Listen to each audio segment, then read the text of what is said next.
اللہ کو اور کبیرہ گناہوں سے بچو، کبیرہ گناہوں سے، بڑے گناہوں سے بچو، بڑے گناہوں سے بچو۔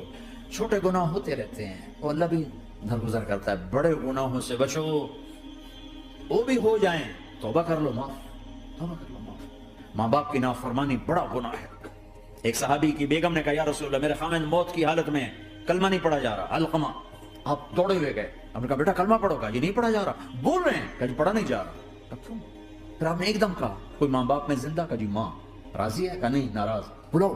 وہ آ گئی، آپ نے کہا علقمہ کی اماں تمہیں بچے سے ناراض ہو؟ کا جی ہاں۔ کیوں ناراض؟ کہا جی اور کچھ نہیں، بہت نیک بچہ ہے، تہجد پڑھتا ہے، روزے رکھتا ہے، قرآن پڑھتا ہے، مجھ سے بدتمیز ہو کے بولتا ہے۔ وہ مجھے ابھی راستے میں بتا رہا تھا ایک ساتھی کہ جی یہاں کے جو بچے ہیں وہ ماں باپ کے ساتھ بہت بدتمیز ہو کے بولتے ہیں۔ ان کو پہلا قصور ماں باپ کا، انہوں نے کب ٹائم دیا تھا؟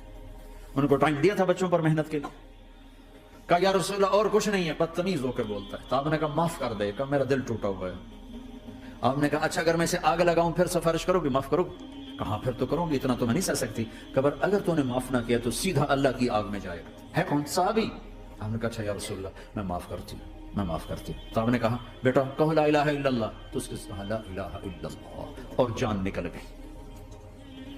پھر آپ نے اس کا جنازہ پڑھا اور اس کے دفن میں شریک ہوئے، قبر تک گئے۔ پھر آپ نے دفن کے بعد اعلان کیا جس نے ماں باپ کو دکھ دیا اس پہ اللہ کی لعنت، فرشتوں کی لعنت، زمین آسمان کی لعنت۔ نہ نماز قبول ہے، نہ روزہ قبول ہے، نہ صدقہ قبول ہے۔